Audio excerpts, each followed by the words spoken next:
This podcast contains strong language and discussions about relationships, sex, and love. It may not be suitable for younger listeners. This is the Can't Keep My Mouth Shut podcast, and I am Nixalina. Hi, hello. Welcome back to part 2 of my 10 tips to Heartbreak Hotel. One guest check-in, please. You're like, why are you sounding so fucking happy when you're talking about heartbreak? What's wrong with you? I kind of detailed everything last week. I got all the sad shit out of the way.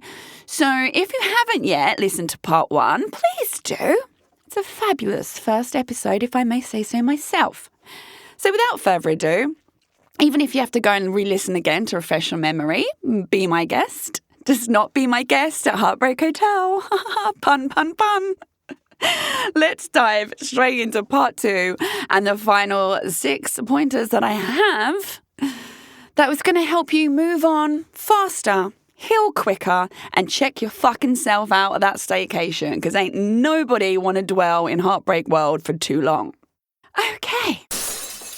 Point 5. Don't play the blame game. Unless someone has cheated or done some big-ass betrayal, don't get stuck in the blame game. My ex seriously gets stuck in blame. Even a month in, blame. I'm not taking the blame. I mean, by not taking it, right? You've got to blame. You're to blame. I just got to the point and I thought, why is this such a trigger for him, the blame part? Just chances are both parties contributed to that breakup. You don't want to hear this, especially if you're heartbroken, but it's true. Nobody was ever fully in the wrong or fully in the right.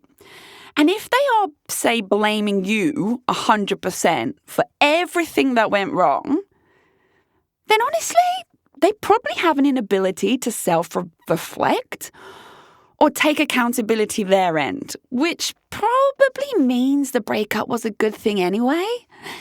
I don't really vibe someone being like, you, especially if they have factual evidence that some of their actions, some of their personality traits, some of their words had a part to play. Honestly, most breakups, it's two people.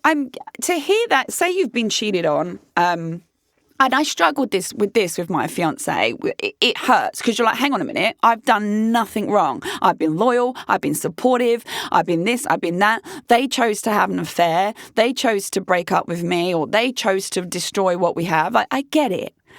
That's a blame game. But once again, even if that's true, the blame game doesn't help you heal. It keeps you stuck. It invokes anger. And anger and rage, if you're not fully aware, is like a sister emotion to love. Anger masks grief and anger masks love. The real healed, healing aspect of letting love go and is actually indifference. So if there's a lot of anger there and you're playing the blame game and you're this, you did this, you do that, it's because you haven't quite got over it yet. And I want you over it. I don't. Also, come on, let's be mature about it. Did you really do nothing? I know what I fucking did. I got major insecure. He started pulling away from me emotionally and physically. I ended up trying to beg for sex. And I made myself insecure and unattractive in that aspect. He was no angel, but I'm not going to delve into everything he did and said because I don't need to. And also there's a part of me that will still protect him. It's not really fair. But I'm not bothered about what he did. I'm bothered about my reaction because that's all I can focus and change on, right? I was clinging on too tightly to someone who clearly was pulling away. And that's my shit, right? That's what I have to work on. And me trying to cling on just made him pull away even more. So, okay, I'm good with that. You can't blame. Blame games don't work. Own your own shit, please. We're all fucking adults here. It's time we have an emotional grow up and glow up, may I say, so we can be healthy for the next person. talk to your support system. I have an incredible woman called Dom. I want us all to have a Dom in their life. She has studied human nature, psychology, and all that jazz for 8 years. She is the most intuitive woman I've ever come across. The most grounded, loving, caring.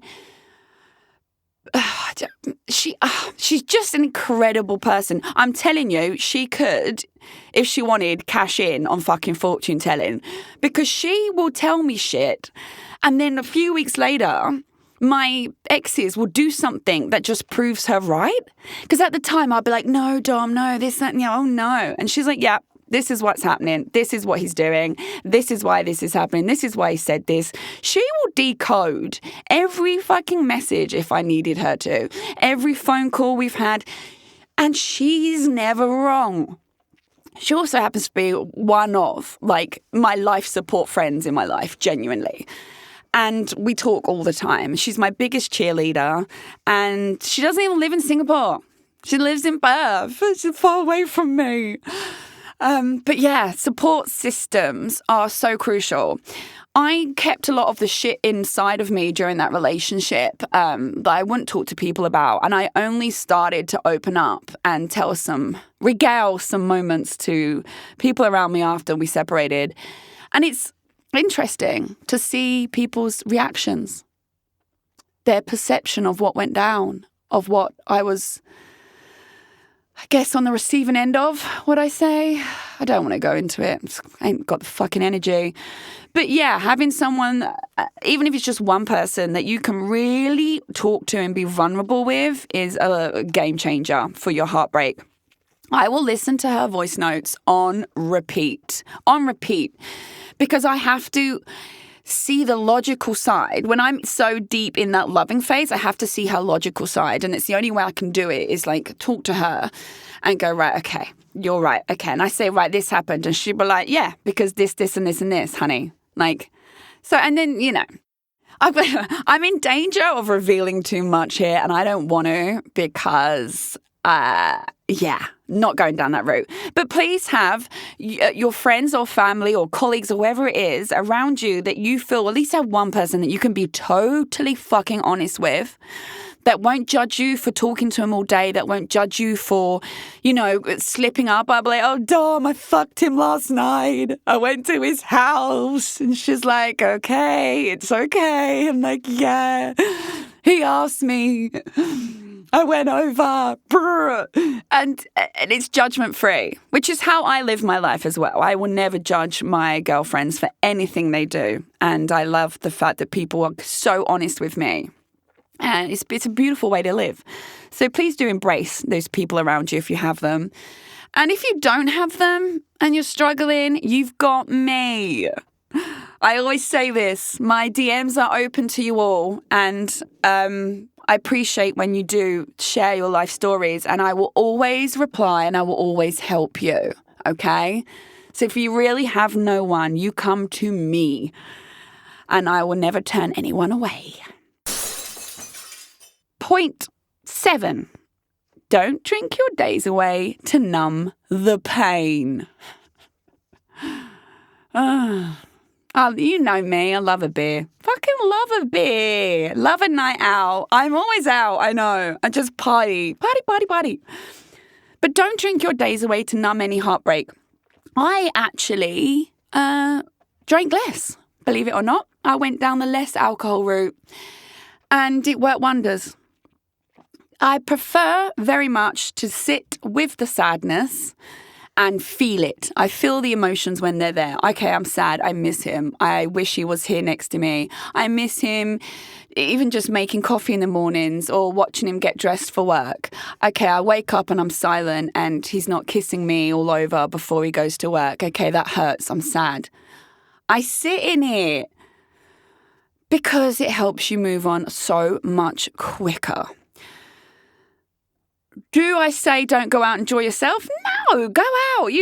Come on. I've been out. I am pretty much out every week at some point. I try and limit myself to 2 times a week only. So I have 2 nights where I will embrace a little boozy night, and then I'm good. And then the rest of the time, it is very much like listening to what my body wants and needs, listening to my emotions. And, if I want to Netflix all day and be sad, okay, cool. If I want to be productive, okay, cool. I just allow myself some heartbreak grace, really, to live in the present moment. Alcohol really fucks you over when you're in this stage. I know for a fact my ex has gone down that route where he's just drinking. And once again, like I said last week, I can't fixate on how he handles it. I can't fixate on what he's up to. And I just hope it eventually, I just don't want him to cause any more pain for himself, really. And I know it's so easy to go to booze because it makes you forget, right? You feel really good. Way. I've had loads of beer. I've had loads of shots. Way. Life's great. Oh, I'm out. Oh, women are looking at me. Men are looking at me. Way. But it's a Band-Aid, people. It's a fucking Band-Aid for a bullet wound, right? You've been shot through the chest, yeah? Blood everywhere. Heart's a mess, right? Imagine, rather than stitching that back together and allowing weeks and time of rest to heal, you just pop a little plaster over the top. Go, okay, it'll stop bleeding soon. Off you go. That's what alcohol is doing. God, that was a dark fucking analogy, wasn't it? Did you get what I mean? No. Please don't go down that route. And if you've gone down that route, okay, it's okay, but it's time to stop. Point 8. Journal. Yeah. You knew I'd pop this one in. I love a journal. Write down every fucking feeling you have. Anything. Right? Write down the problems in the relationship. List out any toxic traits they had. And trust me, when you do, you'll be very, very surprised how long that list becomes when you're actually looking back on the relationship and them with a more objective mindset, right? But journaling also helps you monitor your own mood, your health, what you're up to. It helps you regulate yourself. It's free therapy, ain't it? I say this every time. You're not doing it. Get that fucking note, any notepad, post-it note, if that's all you got. Do some journaling. I love it. But then I am a writer. I guess some people don't like to write. But yeah, it's free therapy. It will change your world. And also what I really love about journals is you can look back and reread how far you've come. And now, interestingly, I started writing about the demise of my relationship long before the trigger part where he claimed this happened, that's why we're breaking up, because this happened and then that's when you, whatever. But I'd already clocked it.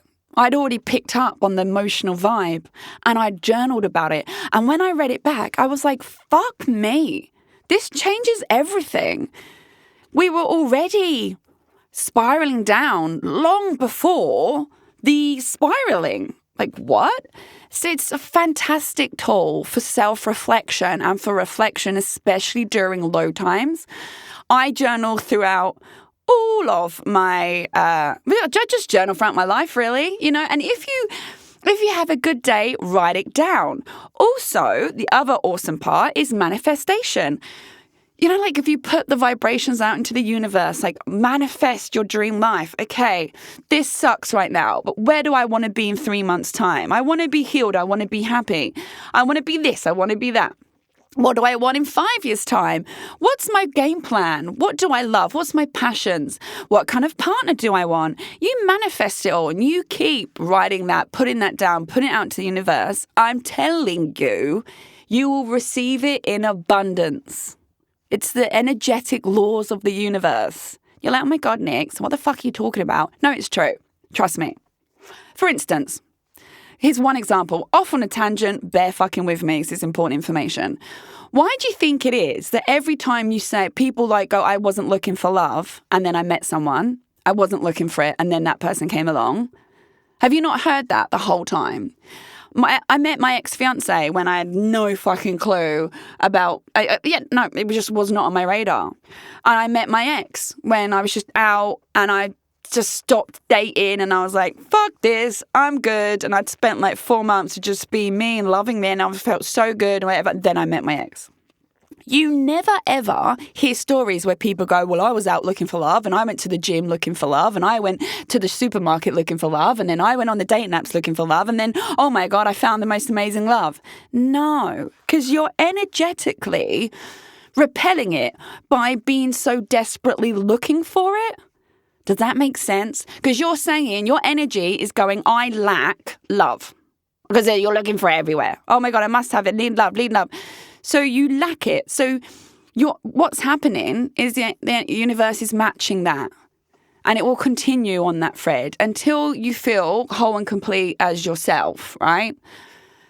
And when you feel whole and complete in yourself and your energy is focused only on yourself and you're happy and your vibrations change, then the energetic match is usually you meet someone, right? What was this got to do with journaling? What the fuck? What has the energetic laws of the universe got to fucking do with journaling? I don't know. But I hope it helped. That should have been an extra point in itself, shouldn't it? Moving on. Point 9. Go and do all the fun stuff you love, but allow your body some rest time. So for me, as I detailed in part 1, I don't eat, I don't sleep. It's painful, all very painful. And yet, what I do is I embrace that. So I go, right, okay, I've got no energy. Right, so I can't go into the gym. I can't play netball because my body's fucked. I'll probably get really ill. So I do what I need to do at that time, but then I work my way out of it. So then I'll be like, right, okay, I'll start netball next week. Okay, I'll go for a really long walk today. Okay, I'll get back on the hike and go back to the gym and all that jazz. So I do want you to both have fun and be present for yourself, but then do listen to where you're at. If you need to sit in silence and cry out, cry out. Why do people feel weird about crying? You feel so much better after. Sob if you have to. I think in the first few days of the breakup, I think I left him some seriously sobbing voice note. Because that was what I needed. To cry out. That's how fucking hurtful this is. There you go. Enjoy that. Poor guy. But yeah, just cry out, do this, do that. Do whatever you need. But listen to yourself.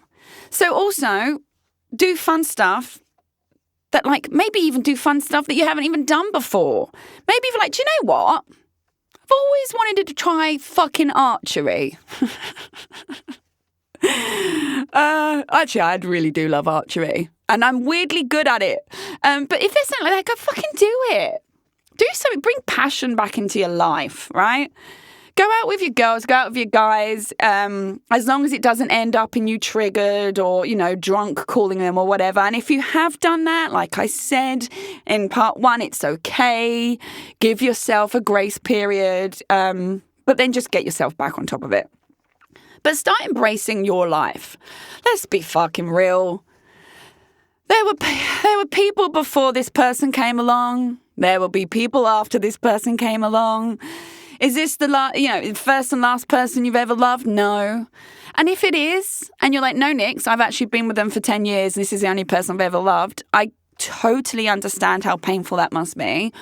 But just know you will find love again, right? So it's okay. It always feels so much more dramatic and painful and the end when you're in it. And then when you're not, shit gets real really quick. In a good way. Which leads me on to point 10. You can start dating again only when you've emotionally disconnected from him or her and when you are ready. I have started dating again. What? And I love it because it means I've sped up my own healing heartbreak process a lot quicker than I ever would have dreamed, because I know I only do that when I'm ready, right? And that's the other thing I love about being alone and no rebounds, which I talk about in part 1, is when I start dating again and really enjoying someone's company, I know that it's real because I'm not masking anything because I healed it all. And yeah, it's been, 2 months? I don't know, 2 months and I'm good. I started to embrace the old date scene. But I'm also not looking for anything. Wait a minute. I hope the guy is not listening. I'm not looking for anything. I don't have any expectations, which I love about it now. Like, honestly, I've done the I want to get married, I want to have baby vibe. And I'm kind of rebelling against that a little bit, I guess, where I want to find love, but I'm not putting any expectation on anything. And it's so refreshing. It's so freeing. So present for myself and having fun now. And I've just got over the worst and it's fucking great. Which is another reason why I've done this episode, because I really want you guys to get here too. I want to help check you out of Heartbreak Hotel as fast as possible. And I believe 2 months for me is my fastest, actually. Let me think back. Yeah, fastest. Would you fucking look at that? Look how much your girl has grown as a woman. I can handle my shit now. And yeah, dating again is fun. Fun. Don't get me twisted. I don't go around giving up my body to any fucking Tom, Dick and Harry. I'm still very private about who gets my body. One-night stands just don't do it for me. Okay, yeah, maybe if I might have a few months where I'm like, could definitely need sex. I mean, I'm horny all the time. Like, all the time. But I still I don't know, giving my body to someone, it's kind of like a privilege in my eyes, and I make them work for it. So, yeah, I'm just dating. By the word dating, I mean dating, you know? We're chatting, we're going out, we're having fun together, and it's fucking awesome, to be honest. And that is all I'll say on the matter for now. I hope part 2 has lived up to part 1, and I hope you are taking on my advice and you can hear where I've come through to the other side, and I hope that it helps get you there. And if it doesn't, and you're still in the stucky, shitty throes of heartbreak, please do reach out to me. I'm always here for you. You can slide into my DMs on Instagram or TikTok.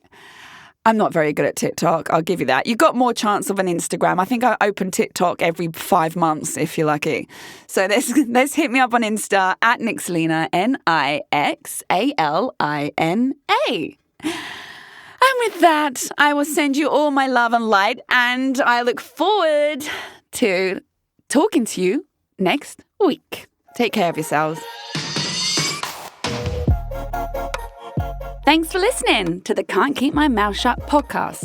Produced and hosted by me, Nixalina, and recorded in the Splice Cast Studios in Singapore. I'm available to listen to on Spotify, Apple Podcasts, Google, and all major podcast listening apps. Do subscribe to enjoy a new episode every Monday evening. Please do give me a 5-star review. It helps other people also find my podcast. For more content and features to read, you can check out my website, Nixalina.com. That's Nixalina.com. I'm also on social media. Simply search at Nixalina, Nixalina, to find me. Don't be shy. Come say hi.